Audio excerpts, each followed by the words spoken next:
You're listening to TrawlCast.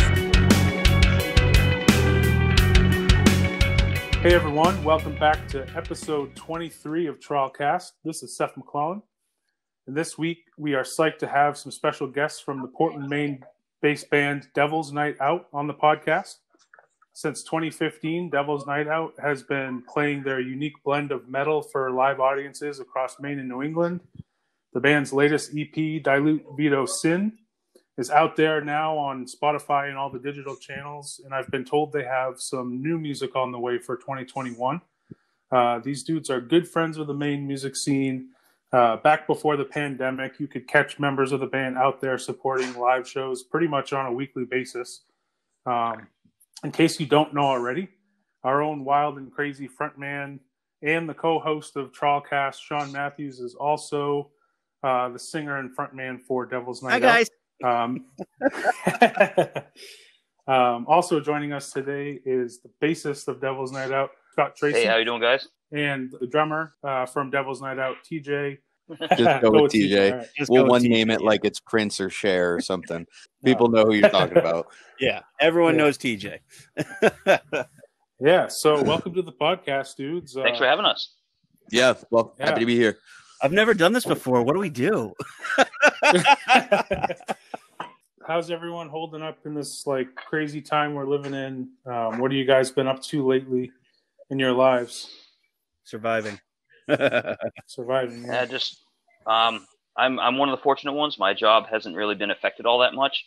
I work around just a small group of guys, and we have the option of like just going to remote locations, and so my jobs really hasn't been affected, fortunately. I know that I'm kind of unique in that way, and for a lot of people out there. So, but I do feel fortunate, and other than that, I've just been hanging out and surviving, like you guys said.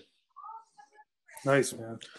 How about you, TJ? Not for me, man. I go crazy if I'm not busy. So I took to a bunch of different things. I've got a couple of things on my plate right now, but most fun has probably been the practices. So I'm still rolling like 3-4 times a week, playing through all the material that we just laid down. We'll probably talk about that a little bit later, but I'm pretty stoked with what we've come out as a product. That's great, man. So I thought it would be good to talk a little bit about how the band got started, because I know from talking to Sean, there's some interesting history, and you guys. I know that the three of you guys go way back many years. Yeah. So I just kind of wanted to hear it from you guys. Well, so to go to that way back point in time, Scott and I actually were in a band, like friggin' 17 years ago, 18 years ago now? Oh, yeah. It was called Asriel, and Scott was the bass player. I was the hired gun that came in later on to be the vocalist of that, and that band didn't really go anywhere. It kind of imploded, I think is the right word, Scott. That's a word, yeah. Yeah, it broke up. Let's go with that. We broke up, and then many years later, it's a funny story. My brother-in-law and I had been trying to start a band for years and years and years, and he was like, "I know this guy. He's a drummer. He's blah blah blah." I'm like, "All right, yeah, let's bring him in. Fucking, we'll try him out." And it was TJ. Enter the TJ. Yeah. So I met TJ many years ago, and it was like one jam that I did with him. I don't know if Brian jammed with you anymore before or after that, but I had one jam with you. And then I took a break from music because it just, music is hard. Being in a band with 3, 4, 5 different personalities and mindsets and work ethics is a totally different monster than just going to work where you get paid. If you're doing it for a passion, even if you have the exact right set of personalities in that group, you are still very lucky if you guys are able to get along on a daily basis and really not have all of the band drama that most of the bands that you really like to see out there have to deal with. Right. And that's what, like, I took a break from music, and then many years later, I took about a decade off from playing music. I get this friggin' text message from Scott. "Hey man, you still playing music? You still interested in singing?" I was like, "Yeah, I don't know, maybe." Hold on, we're going to stop that right there because there's a little bit of background that you're going to want to hear here. So,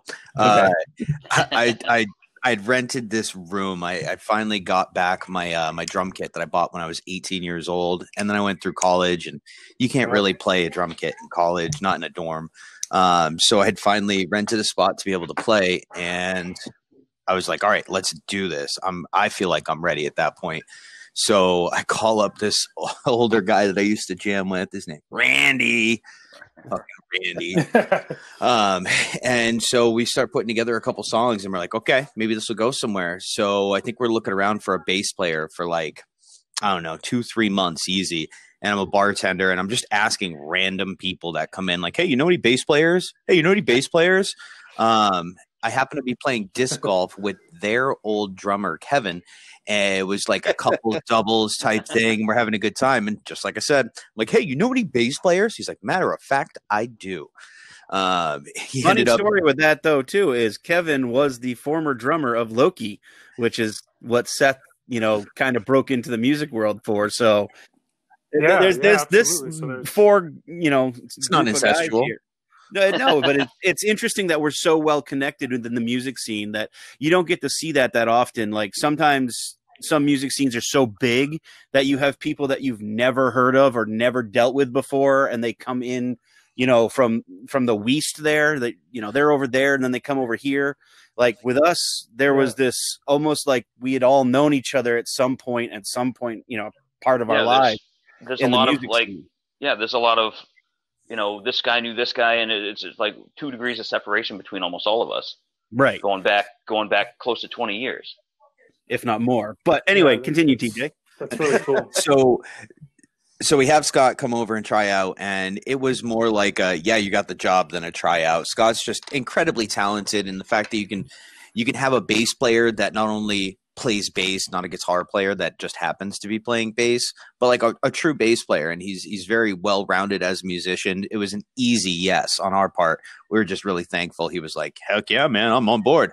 Or insert random Scott phrase here. You know what I mean? Yeah, I'm sure I was a little bit less animated about that. Possibly. Yeah, possibly. But so enter the tryouts for vocalists.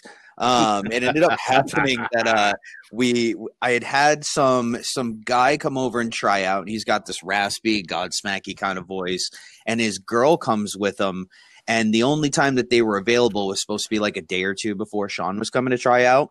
But then they canceled and then had to rebook and came out at the same time. So we ended up having the guy try out and Sean try out, plus the girl was like, oh, I want to try. Okay. That tryout was funny to me because I remember coming in, Scott was like, hey, I got this band. Do you want to come check it out? And I was like, yeah. So the first practice I came to, like, I just kind of sat back and listened to what they had. And I was like, you know what? I like what this is. I can I can see the grooves. I can see what is being built musically. I can kind of envision what they're going for. And then, I gave TJ a ration of shit the first time I jammed with him because like Sean. Yeah, he didn't like me, but that was because I recognized him. I remembered him from years ago, and my memory's not perfect. So I thought we were like somewhat acquaintances, so we could give each other shit. But I misread that situation a little bit. but like as soon as they all left, and we're talking about it afterwards because. We wanted to make sure everybody felt like they had a fair shot, which they did. It was obviously a clear choice, but everybody had a fair shot. And we're talking about it afterwards. And I was like, man, I don't like him, but he's our guy. He is our guy.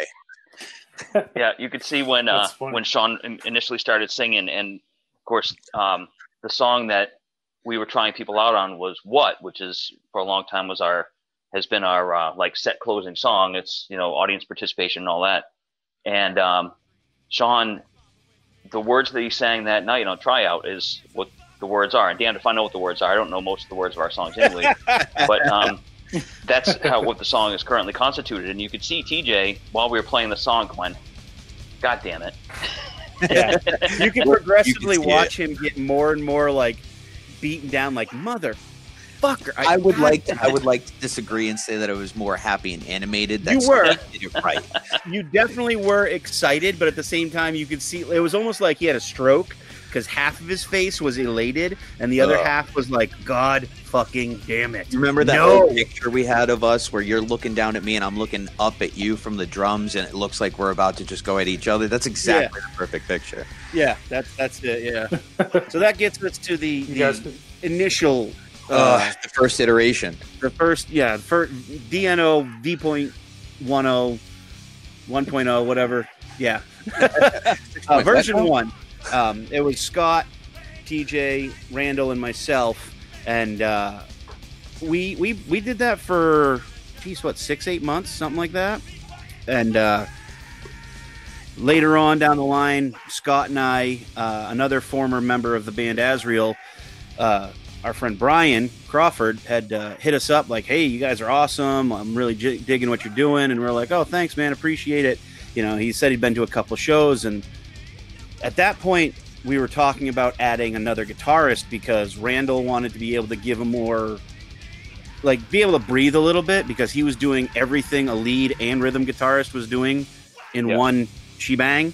And so we were like, well, let's give it a shot. And I think we tried out maybe 2 or 3 people, and Brian came in. He had done homework. He practiced all the songs, and he came in and he did really do his homework. Yeah, he pretty much nailed it. There were some things we had to work on over the time, but he came in and he impressed us and ended up becoming part of the band for a number of years. He brought us a lot of he added a lot of riffs. We built a lot of songs that we play today that were started off of Brian's riffs, which a lot of those songs were former Azrael songs that we kind of co-opted into Devil's Night Out sound. And not really cheating if we never actually released anything. Because Azrael, we had probably like a handful, like 6 or 8 songs back with the Azrael days. We never recorded anything, and we never ever played a show live, or at least when I was in the band, we never did because never did. So essentially nobody had heard those songs. So you're like, those are pretty fair much. Game for But Brian joined up, moving along a year or 2 later.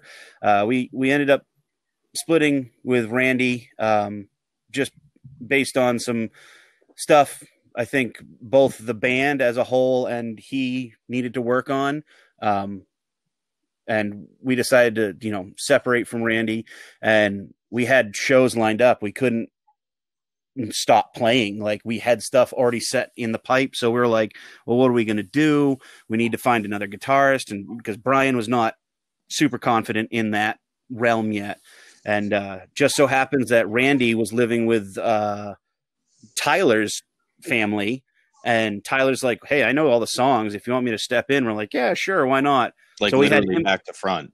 Yeah. Like, literally knew everything. So we had him come in, and Tyler blew us away the first practice. We played our first show with him, really and cool, he absolutely destroyed people with how musically talented he is. Well, look, he blew us away in the first practice, and then the second practice, he came with revisions, and he came with like harmonies that he was going to play on top of the other stuff. He instantly was harmonizing and adding a nuance to stuff that we never had before. Out of the gate, it was That's super cool, and I mean, Tyler's a young guy. Seems like he's just super talented. He reminds me a lot of in my days playing with Fifth Freedom. Ian Dyer, who was also a very young guitar player who just blew us all away. He was kind of a prodigy. He reminds me of Tyler in a lot of ways where, you're like, where did this kid come from? Like, and he already knows all the songs. It's like, oh yeah, I already learned all your songs. Like, okay, cool. But awesome. He joined us, and we kept going, and we officially offered him the guitarist spot, and he accepted. And at that point, he was still in high school, which was crazy because we're a bunch of old dirty bastards, and there's this young fucking kid joining us. Yeah, for real. My son is 6 years older than Tyler is. Yeah, well, Tyler's age is how long I've been at a high school, so I'll just put it that way. But, again, we fast forward. Tyler ended up having to take a break to focus on school and just he wanted to get through high school, finish his senior year, and we stuck it out as a 4-piece for a little bit, played a bunch of shows. Tyler ended up coming back with a vengeance. We've since he's been back, we've really worked on evolving our sound and our stage show, and we've been writing some great new tunes. We ended up separating with Brian a little bit later down the line here because we just felt like we needed to go in a different path, and we didn't want to take Brian down that path if he wasn't fully engaged with it. And honestly, loving the guy to death, I still, think of him as family. So I wish him nothing but the best, but for sure. We had to separate, and now we're back to a 4-piece, and we've been working, and we spent most of last year recording just because shows and everything shut down because of fucking Rona. Yeah. Hey, how's it going, everybody? This is Shell from the band Stillborn Condition, and you are listening to the TrawlCast.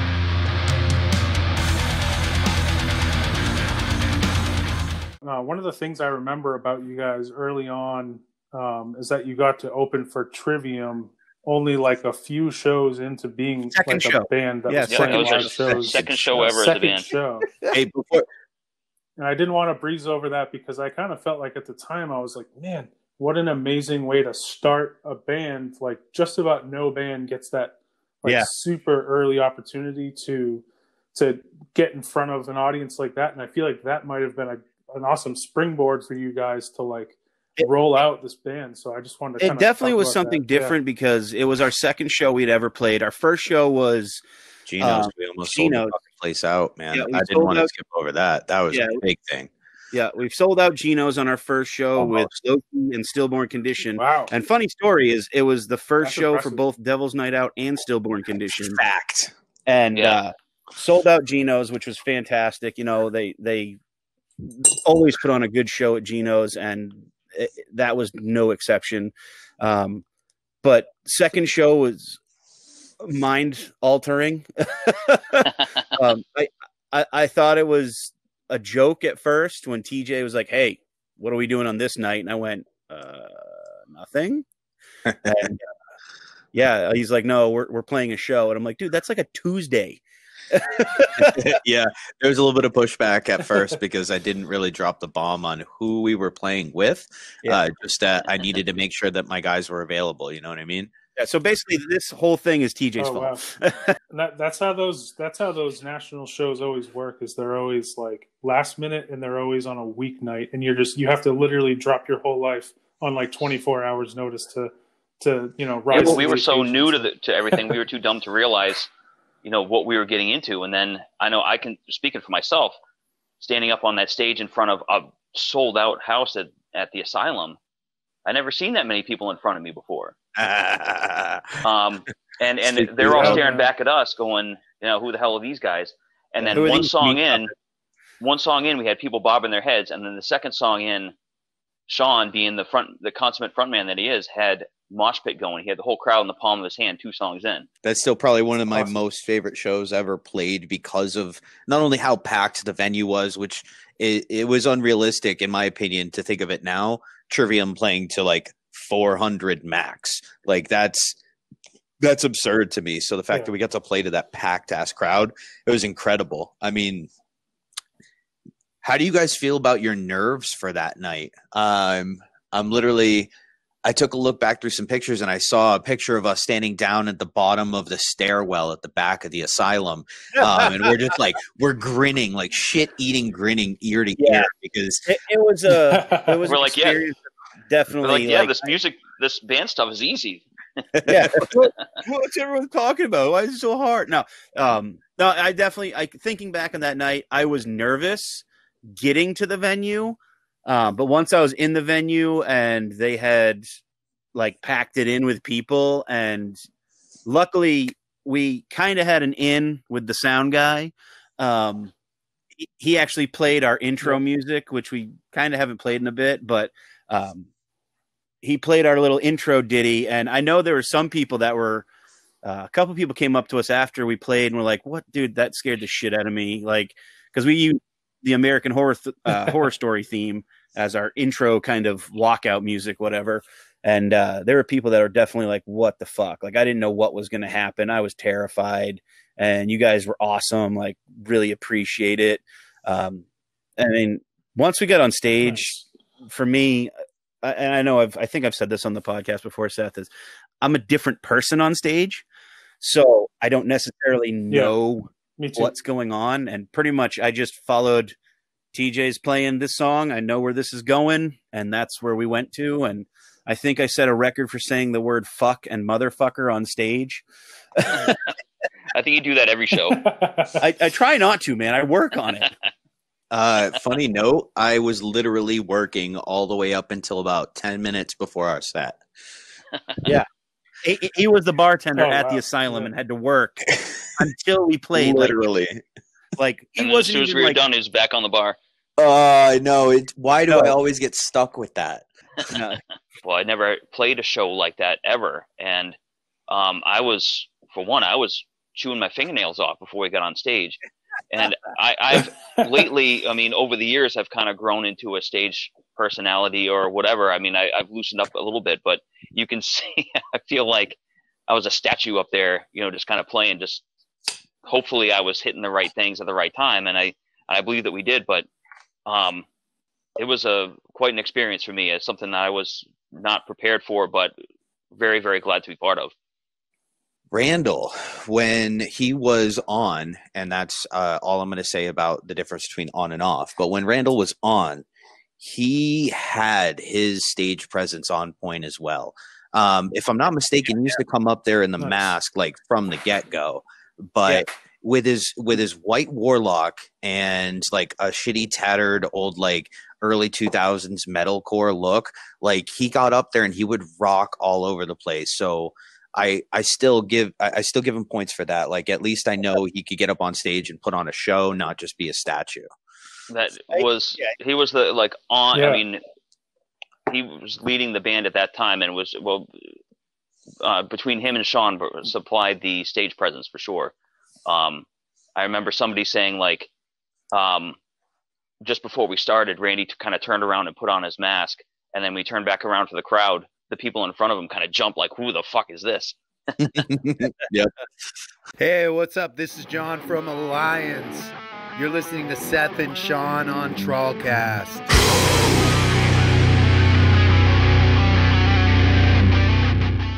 Sean and I like to talk a lot about like our musical influences on TrawlCast, and we've spent a lot of episodes kind of like talking about the bands we love and stuff. So I wanted to ask you, Scott, and TJ, you know, what are 2 or 3 of your major influences or players that you think informed your style of playing, or that you I bet you I can name a couple of both of theirs, but I'll let them do it because I guarantee I can name about 4 for each of them. But I would hope so. Well, I guess I'll take it first. Well, first and foremost, I'm a Tool fan. I mean, Justin Chancellor is probably you know, who I would look to as an influence, or as, you know, stylistically what I would like to do. I don't know if I would ever like think I'm there yet, but I like his melodic phrasing. I like the way he carries the melody a lot of times, and it's, and even just the tone and the style is something that I really dig. And I have always, I would hope to try to emulate that if I can.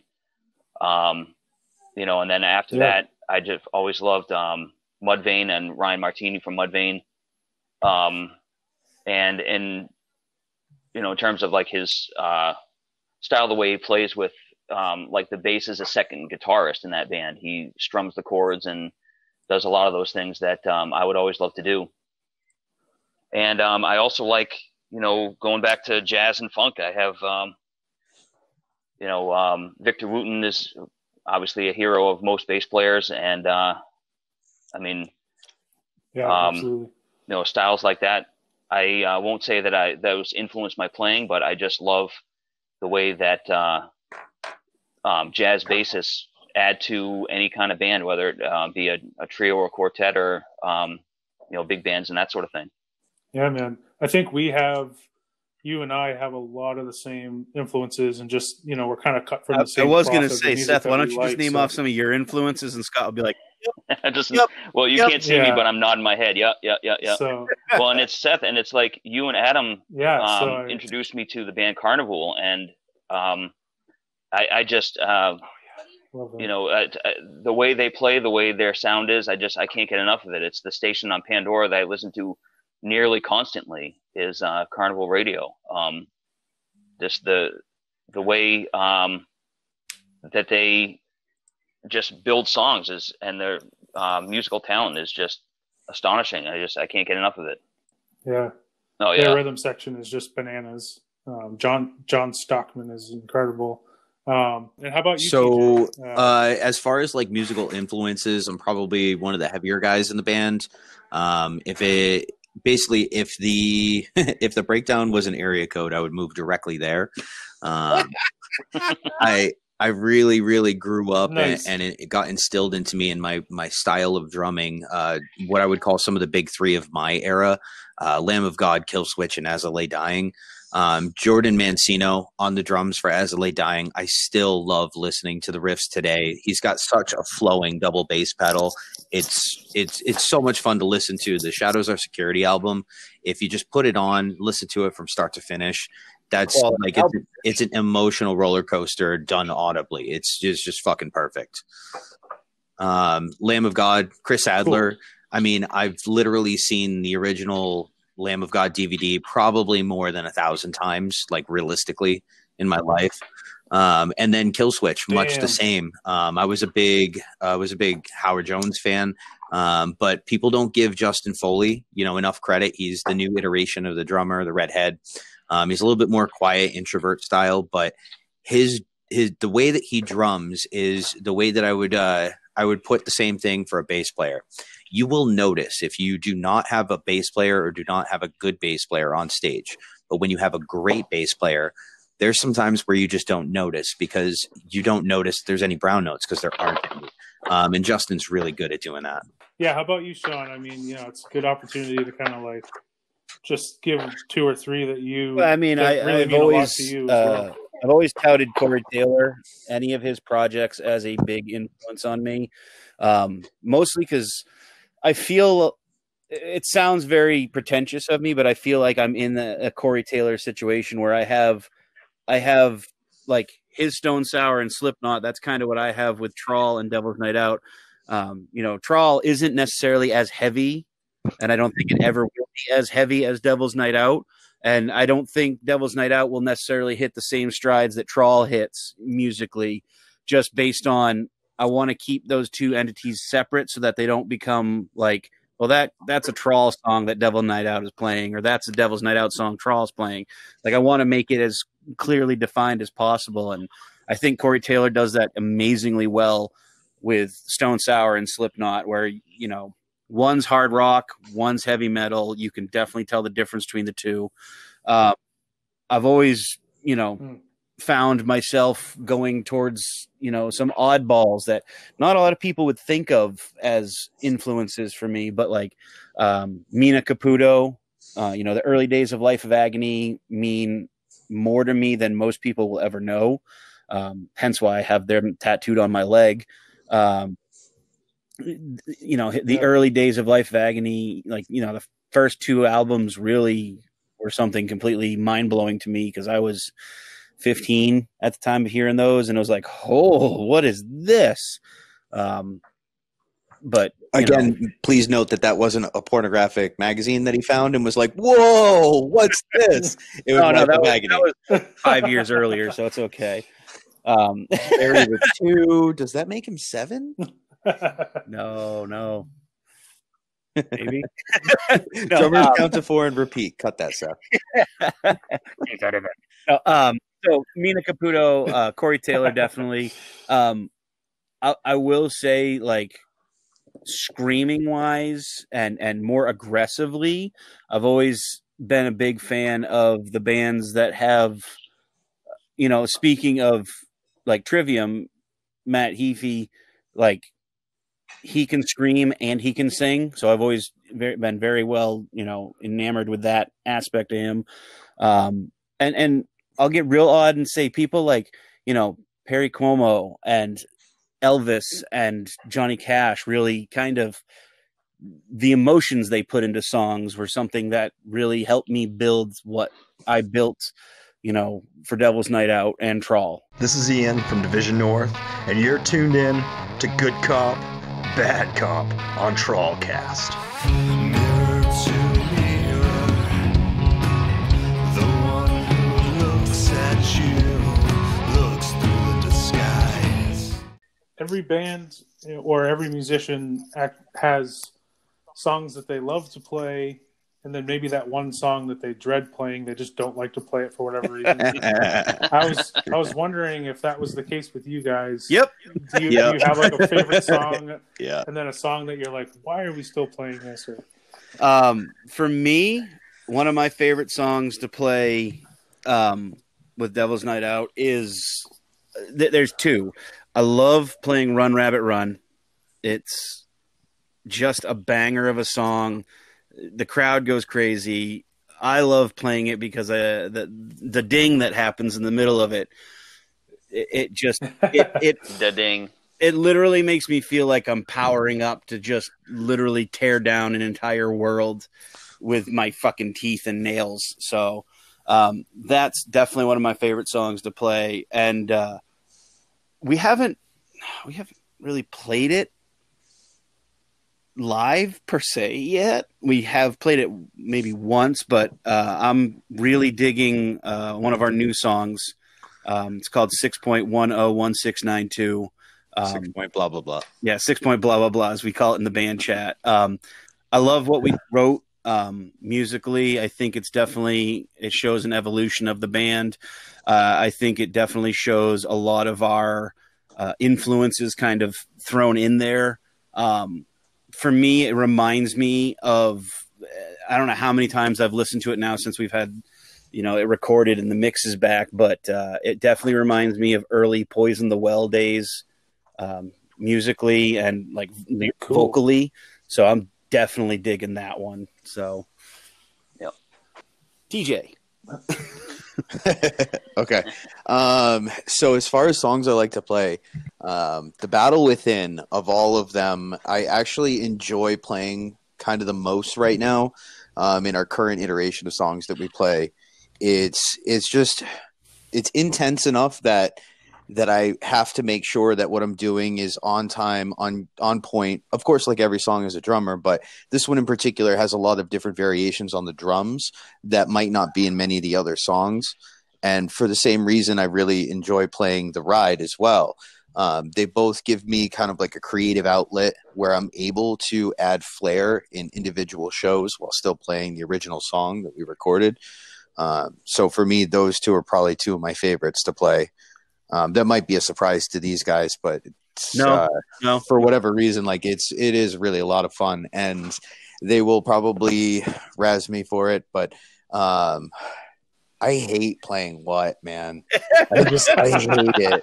And I like playing What just because it was the one song we wrote together. It was our first song we finished writing together, and it ended up becoming, like Scott said earlier, like a crowd participation song where literally we could start that song. I could just drop the microphone and everyone in the crowd could jump up and sing the song. And I could leave. I could go to the friggin' Denny's. I could hit the bar. I didn't have to be there to do the song because everyone knows that song. Everyone loves that song. Actually, I'm going to put him on the spot right now because Sean has already taken over for playing guitar during that song because it's literally one of those songs. But ever since we started, he said he would come over and he would play What on the drums so I could go mosh for once. So I'm still working on it. To that. I will actually see. And for me right now, just based on how long we've been together, all the music we've written, all the shows we've played, all the music we recorded, the song that I can't stand right now is Battle Within. And that's mostly based on what I had to do recording, which we'll get to later. Yeah. Well, I'm going to have to echo TJ, though, because Battle Within is one of my favorites to play. But I do recognize the how it taxes Sean because it is it's an intense one. And I know the one that I just kind of, I don't know about roll my eyes at, but the one I just kind of want to get through is Dishonored. It's kind of like the radio rock song. It's a decent song. It's a fun song. Come on, that drop though. Well, I mean, no. I know exactly what you mean. when that song's over, then I'm like, all right, that's good. We're done. Yeah. That's so funny because that's actually I tell Sean pretty often that Dishonored is like my favorite song. Well, and I recognize too that there's a lot of songs that we do. Like I know that What is kind of like, I love playing that song live because I love the reaction that it gets. But just playing that song, it's just such a jack off song. It's just there's not a whole lot going on. But it doesn't matter when you're playing. If we don't play it in a set, the crowd is visibly upset and they give us shit about it afterwards. Yeah, it's like, what are you doing? Why? How come you haven't played? You guys aren't done yet. You haven't played what? It's the crowd participation song. Everybody can get involved in. I think it's just about the energy. It's like Earth Crisis's Firestorm. When that song comes on, and this is me showing my age. I remember when Earth Crisis, old Syracuse, New York hardcore band, they played Firestorm and the fucking stage got mobbed. It didn't matter if there was security there. There were people on the stage and they were singing Firestorm. That's exactly what is for us. Like we've had shows where we've put a microphone on the floor and said, there you go. And TJ starts it and that's it. Like everyone shows up to the microphone. There's people moshing. There's people singing, Yeah. But it's like to be said for that. Most bands are going to tell you that the songs that there's going to be a song that almost every band has that they all hate. But it doesn't matter because that's the one that the crowd likes the most, and because it's been overplayed or for whatever reason. And then the band's going to roll their eyes, but it's the one that brings the crowd to their feet or gets the mosh pit going or any of those things. Ask any cover band. Exactly. Nobody likes to play fucking Mustang Sally or Sweet Caroline, but Seth, no. I'm going to turn this right around to you. What's the song for TRAWL that you just like, you're like, oh, I would just be happier if it was done already? Yeah, it's a good question. I feel like, we've had a how the songs. turns have tabled. Oh, shit. It's about to go down. Yeah, that's hard. I think maybe I don't know. There isn't any song that I super hate or, I love them all, but I feel like some stuff as we kind of form our catalog really fits what we do, and then some songs just don't quite fit what we do, and I feel like a song like maybe Electric Mirage, we haven't played it for many people yet. We've had it in our set for maybe the last 6 months before the pandemic, but it's a cool song, but it just doesn't feel like TRAWL as much. Right, I agree. So I agree, and I hear what you're saying too, because that's what I feel like Dishonored is with us. It's it's a good song, and that's why I kind of hesitate to even say it that it was one of my least favorites, but it's a good song. It just right out. It's pushing the edge of the limit. It's pushing. It's the objectively limit. a good song, but it's just not in DNO Devil's Night Out wheelhouse. Right. But see, for me, Seth, thinking of all the TRAWL stuff, I completely agree that Electric Mirage, it's probably on the fringes of the TRAWL soundscape. Yeah. For me, I always, whenever I see the grind come up, dude, I because how I sing that song, and man, why did I write why did I write the vocal parts to do that? I'll never know, but that one usually kind of scares me when I see it coming up. I'm like, oh no. Yeah. And it's funny because neither of those we picked for the new EP. Right. So I feel like that's part of it is after the more songs you write the more you kind of figure out what songs fit into the wheelhouse of the band, and then which ones are like, yeah, we wrote that, but like you said, I don't know if that's like our strongest work. It's on the fringes. It's one of those things that every band has, I call them throwaway songs, and it sounds terrible. It sounds demeaning, but when I say that, I don't mean it's just garbage. It could be a very good song, but it's not what that band is known for or what their fans are really going to get into.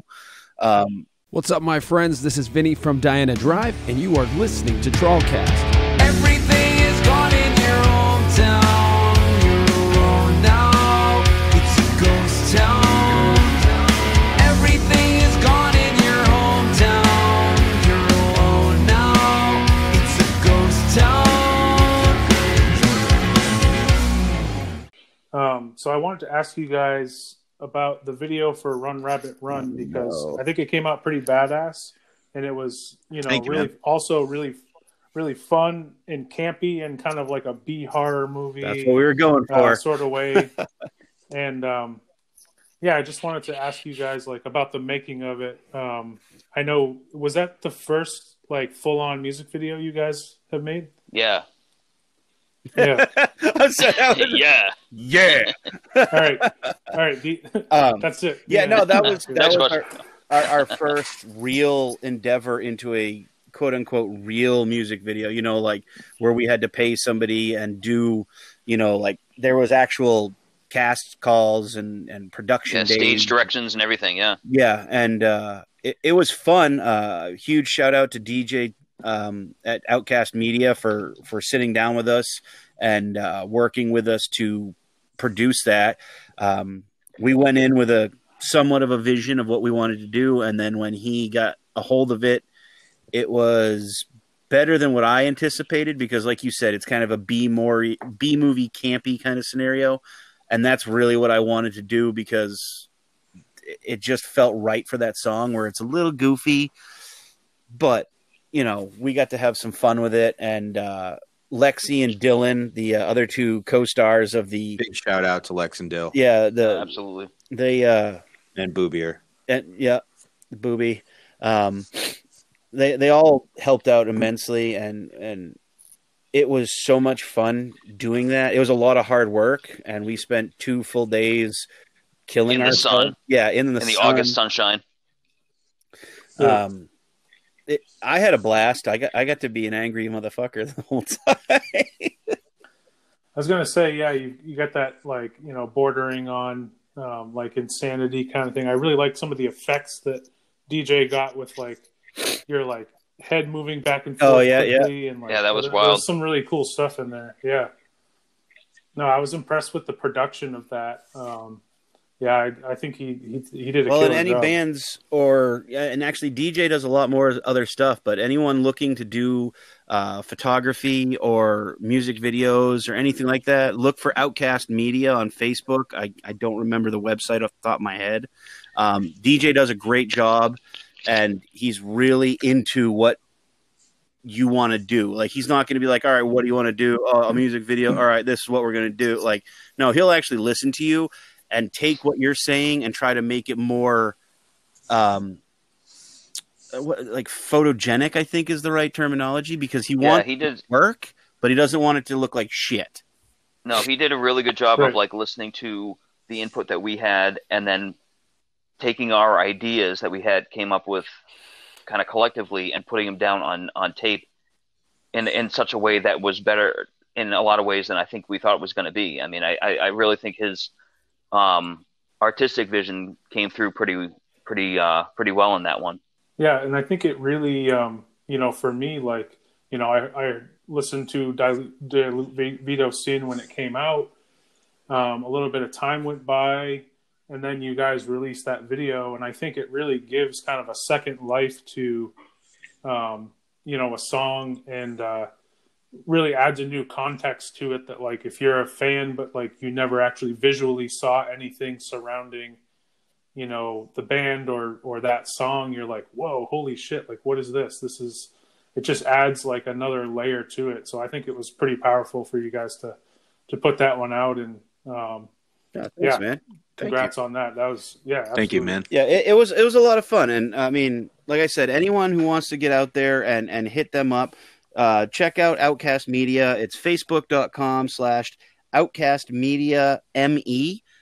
Or you can go to outcastmedia.net. I want to thank TJ for hitting me up in the Facebook Messenger as we're recording this to give me those. Outcastmedia.net has it's his webpage, and honestly, DJ is a great guy to work with. If you're looking to do a music video, if you're looking to do wedding photos or senior yearbook photos or just family photos, DJ will do it. If you're more towards the darker side of things, the scarier side, you want to do a family photo in a graveyard, he's definitely your guy to go to. He will take care of you and get the shots you want and probably have some that you didn't even think about. So yeah, as far as DJ goes in his professional capacity with both videography and photography, if anybody in the local area needs to utilize services like that and they're not at least looking at his portfolio, I mean, you're literally just throwing extra money away. DJ's professional, on time, and gives a great product. So you'd be remiss if you don't go there to at least check him out. What's up, guys? This is Will with Twin Grizzly, and you're getting nuts with TrawlCast.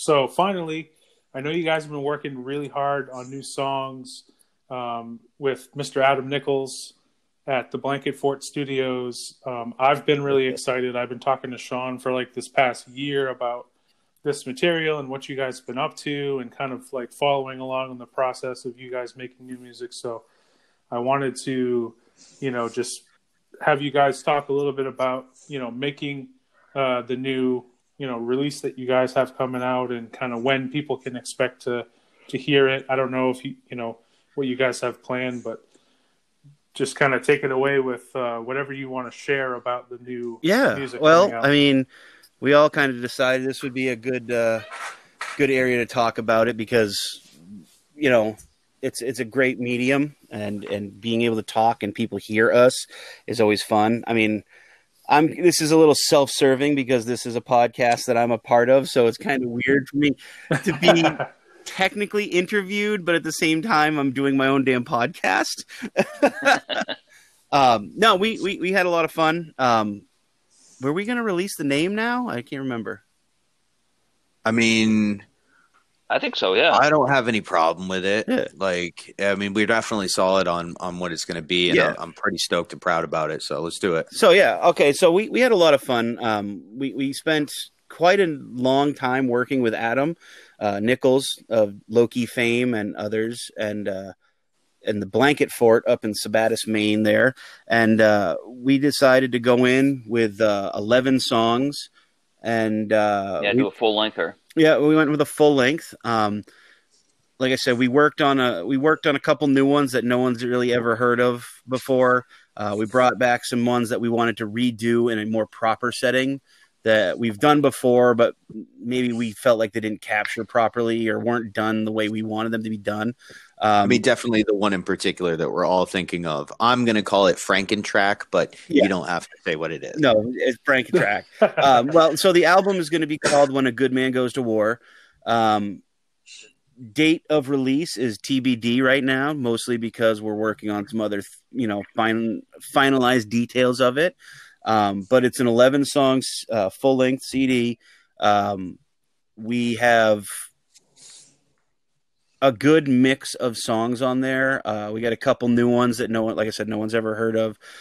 We have a lot of stuff that people have heard of, and we have stuff that we wanted to record for a while that we finally said, fuck it, we're going to record it.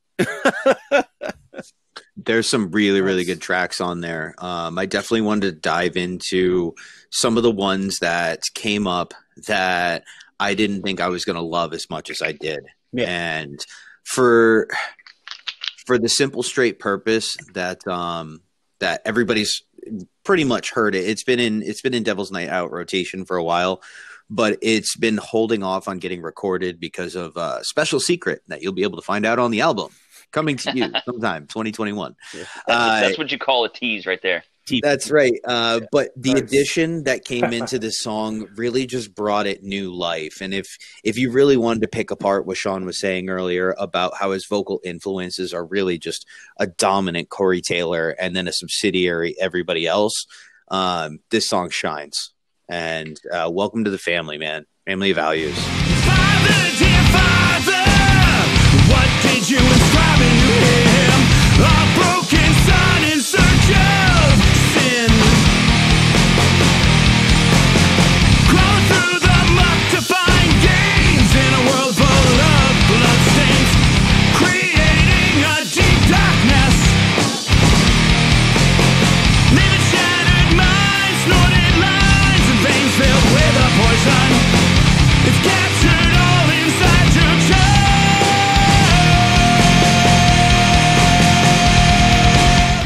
Yeah, Family of Values is a great track. We actually have quite a few special guests on this album, and that song happens to have one of them that I think, like TJ said, exponentially like heightened that song. It's definitely a song that I think people are really going to dig, especially once it comes out. Check it out. Coming to you, 2021. TBD. Yeah, I mean that's a great song. And we mentioned 6.10 earlier. That's a new song that I feel we wrote as a group and really pushed each other when we were writing this song. It started out with an idea that kind of morphed, and it changed, and it morphed again, and it changed again, and then finally we were like, holy shit, this is the song. And I remember the first practice where we had finished, writing it.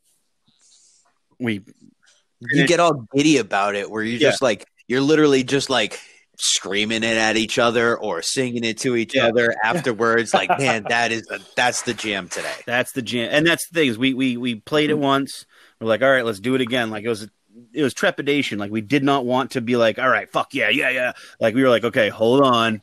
And then we played it again. And we're like, that's fucking great. I love that. And then like, nice.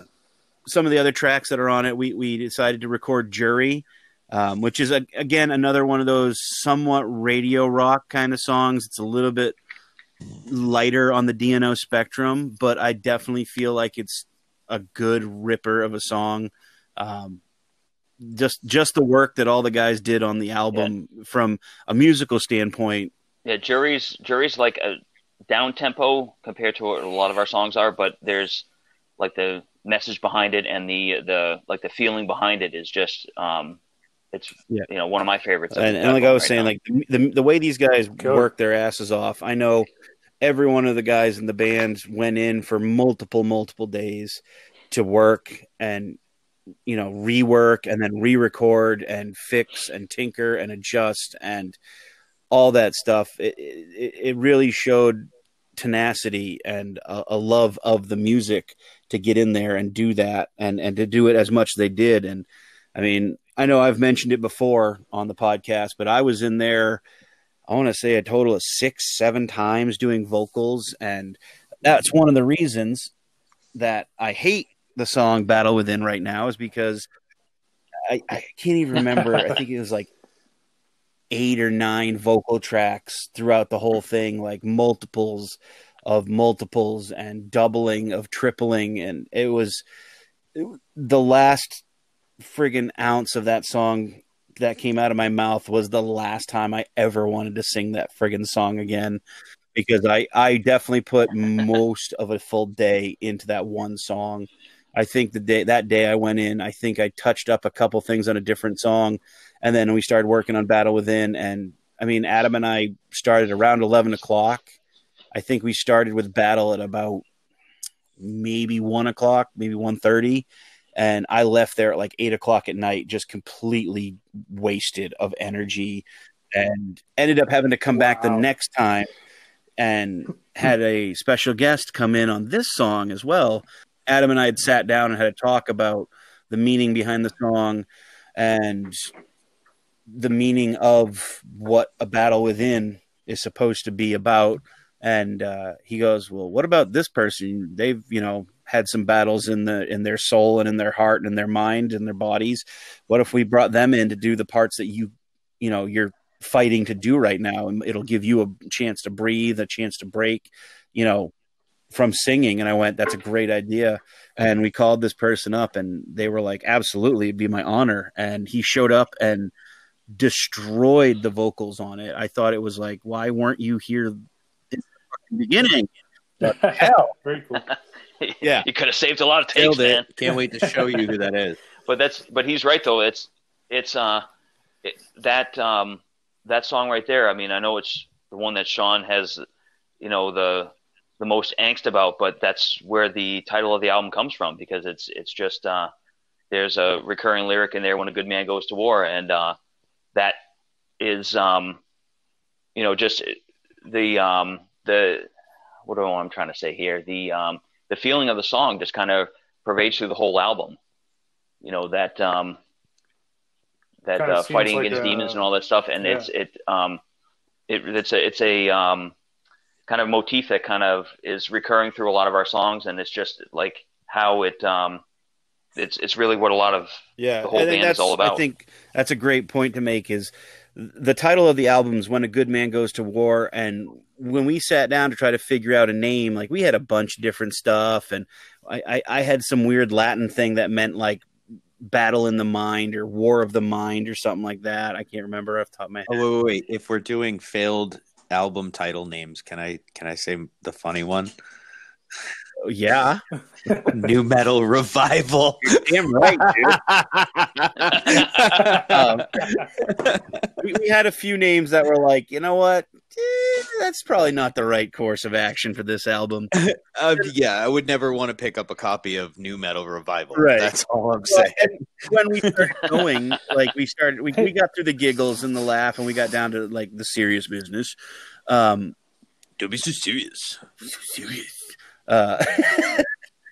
We actually started realizing that a lot of what we had recorded, like the meanings behind a lot of the songs, were about fighting, and whether it's fighting your personal inner demons, or you're fighting your family, or if you're fighting for a king who's trying to steal land, or if you're fighting for our country. Thank you to all the vets. Fighting our country. Yeah, exactly. Like every kind of song in this album had something to do with being in a battle, and that struggle, was I think the biggest prevailing theory or theme, running behind all the songs. When a Good Man Goes to War, that's been on my mind since I actually learned the lyrics to one of Sean's songs. 3 or 4 years after we've been playing it, but yeah. Just so everyone knows, I write lyrics in a book. I take the book with me to practice. I take it home so I can continue writing. In a specifically undisclosed location, you thieves. Stay away. Anyway, everyone's welcome to my lyrics in the band. They're more than welcome to learn the lyrics. So far, Scott but read. But reading, come on. And I mean, your penmanship leaves something to be desired. And that's the thing. It's funny is because Seth is like, I'm going to need you to type these up for me. I'm that guy. Yeah. I'm like, can you type these? This is chicken scratch, and Seth's taken all my lyrics, and actually Seth will work with me when we're recording, and he puts in his 2 cents. He's definitely with the TRAWL EP. We've he took on the producer role and helped me, acclimatize. I think is the right word, maybe. Yeah, you may have made it up, but that's okay. Yeah, that word. But no, he helped me change the lyrics a bit just to fit better, or maybe work in the narrative a little bit more. And that actually happened with Adam a bit too when it came to recording When a Good Man Goes to War. Him and I would sit down, and he'd look over my lyrics, and he'd say, "Well, how does this go?" And I'd, like falsetto sing it. And he goes, okay, do this instead. And there were some things we changed, and there were some things that, were altered a little bit. But I find it funny because Devil's Night Out's been going for 6 years strong now. And Scott and TJ and Tyler, none of them know the fucking lyrics still. Even though we have multiple songs recorded, we've practiced thousands of hours. The book has been next to Scott or TJ or Tyler for hours and hours and end on a practice, and not once did they look at the fucking lyrics. Come on now, we've all been there. That's Well, funny. Very true. I will say though that listening to the mixes and stuff of the new album that we've got, I've actually committed some of them to memory, Sean. That's a fair. I know some of them now.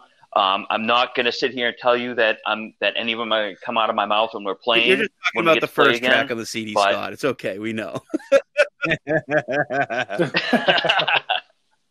I know. My throat's still sore from doing that. Yeah, so there's something for the podcast listeners. Those of us in Devil's Night Out who don't have microphones in front of us, which is all of us except Sean, we actually got an opportunity to be on the vocal recording part in the first track of our album. And Nice. I'm just going to go out and say I'm glad Sean's the one who does the singing. That was tough. Man, it's really truly is harder than it looks or seems. I got to do quite a bit of backing vocals on the new TRAWL EP, and like for that little bit I did as opposed to what Sean did, like it's truly hard, and like I would lose my voice like, you know, pretty quickly. Like you have to condition yourself for it. Like I have a whole new respect for the vocalist. Yeah. Wait. Am I supposed to have respect for it? Because I do. I don't want that job, man. I had like 2 seconds of my limelight, and no. But just think about the load in, load out guys. Like, come on. Yeah, drummers have it worse than singers on that aspect. But what Scott's talking about, the first song on the album is a song called Saints and Sinners. It's a brand new song. No one besides the band and Adam and maybe like our significant others have heard this song.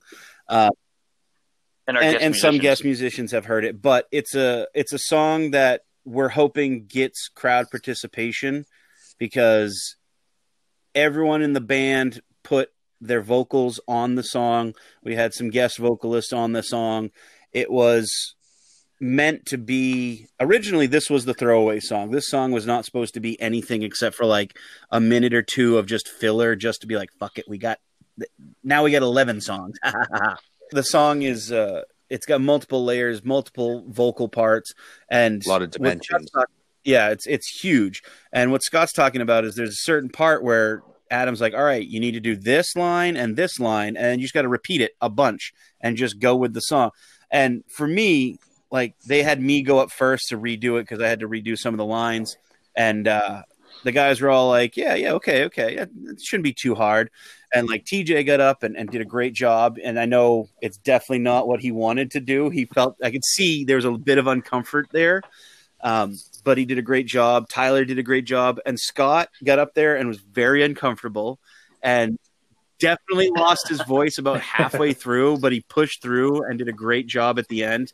And it was funny because Adam was like, all right, now that everyone's individual parts are done, we got to do it all together. And everyone was like, what? No. Let me talk about how fucking awkward that was. Because we're all sitting there. He's basically got like a 180-degree microphone. And we all have to kind of just like huddle together when we're singing. And we're all just like, I'm starting to make faces at these guys because like it's getting to an uncomfortably close distance where I have to be screaming and yelling into a microphone. I mean, it was probably the most uncomfortable I was recording the entire album. And for me, it's and you've seen Seth. I'm a vocalist. I get into my craft. It was normal for me. It was an everyday, I could do it tomorrow if you need me to. It was not that hard, but these guys put a lot of work in on that kind of stuff, and it really, I think it'll show. Yeah, my throat was sore for like 3 days. Now y'all know how it feels to be a singer after a show, because sometimes y'all are just like, fuck it, going to the next song. And I'm like, guys. But going back to the album, I think all the work that we put in, especially over the time, just based on, we weren't able to play shows. We weren't able to do anything. We had to sit down and really, focus on it. And I think the pandemic helped with that because we refocused our efforts into recording exactly what we wanted to record, how we wanted to record it. And we added some stuff in that, you know, maybe isn't normally what we would do, but we had the time and it worked out very well. So that's super cool. Well, I commend you guys. I know making a full-length record is it's a lot of work. I know that, you know, every time that I've gone in to make a recording, especially a full-length, you kind of come out the other side like a little different, almost like a different band. You know, you spend a lot of time. You have to make a lot of tough decisions, agreeing and disagreeing, and getting through all of the you know, kind of the struggle of it all. And then at the end, you get this awesome product that you have forever. And I've said it before on the podcast, but like, you know, recording is almost like getting a tattoo where, you know, it's yours forever. Oh, for sure. You know, sure. nobody can take that away from you, you know? Yeah, it's something that we've spent. I mean, it was a long time coming. I think, TJ, you did your parts in like February or March. Didn't do the bass parts. I was the next one up, and I didn't do my stuff until like June or July. Yeah. So there was a long, you know, lots of breaks and stuff in between, but there was, like Sean said, there was that extra time to kind of like, you know, we weren't trying to, you know, rush things to get it in before we played a gig somewhere or, you know, anything else really. I mean, the whole world was at a standstill. So we had the opportunity and the time to, you know, work on the nuances of different things and all that. And I think, I mean, I'm really, really proud with what we came out with. I think there's lots of hours of work. Adam did an amazing job with it. I think we all shout out to Blanket Fort Studios. I think we all slayed it. So, well, thanks so much, guys, for doing this today. I think this was a lot of fun. I'm looking forward to the day when we can all get back out there and play some live shows. Boy, oh boy, it's going to be a good one. Yeah, absolutely. It feels, you know, like it was so long ago. It's been over almost a year now, Seth, because you and I, our last show with TRAWL was supposed to be in March of last year. Actually, I want to say it was March like 20th, 21st, and at Gino's. Yeah, it was supposed to be our farewell show with, and it ended up getting canceled. And I know it's been about a year for TRAWL. I know Devil's Night Out had a private show that, you know, we did safely, way up north in Harmony, Maine. Harmony, Maine. But, a fun show. It was a great show, and we really appreciate everyone up in Harmony for having us come up. But it's been, I want to say that was like June, maybe May. Yeah, it was July, early, and then we, you know, we haven't we've been practicing, we've been recording, we've kind of taken a small hiatus from jamming just because we're working on everything, you know, for the CD right now, and I'm trying to play for everybody. I can't wait to get back out there to just see you guys. Anybody that's actually keen in and listening and might actually know, you know, and have been to a Devil's Night Out show before, you kind of know exactly what you're getting into if you've been there before and you're going again. Like I can't wait to see you guys. It's just, I've missed you guys a lot. Can't wait to play for you again. So this is Matt Heath. I hope you enjoyed this episode of the TrawlCast. You can catch my boys Seth and Sean on a regular weekly basis when they can put these up. And don't forget, once this whole plague is over and we're all back out playing shows and doing things and not taking things for granted, just remember to support local and just be excellent to each other. All right, guys. Well, that's been a weird one for me because I didn't really get to do a lot of talking, and Seth was interviewing me for once. So, that's a weird one, but thank you guys all for tuning into TrawlCast. If you like what you hear, we are available on Anchor, Apple Podcasts, Spotify, just to name a few. So hit that subscribe button. As soon as a new episode drops, it will be there, ready and waiting for you. We're also on YouTube. All you got to do is go to youtube.com/TrawlPortlandME. That's our YouTube page. Everything we post goes up there. Music, lyric videos, songs, podcast. It's up there. if you are able to, rate and review us 5 stars, give us some love, help us show up on those Apple, charts, the Apple Podcast charts there. We're working hard. We want your help to get us up there so we can get noticed and get more people, maybe get more, guests on, maybe some bigger ones. We'll see. If you'd like to send us a voice message, all you got to do is go to anchor.fm/TrawlCast. There's a little button there. Hit it, hit record, have fun with it. Don't have to take yourself too seriously. We'll use it in a future episode. If you have a question, comment, show suggestion, or want to send a listener segue to us, cast a line to us, trawlband@gmail.com. It's our email. We check it all the time. We say that every week, people.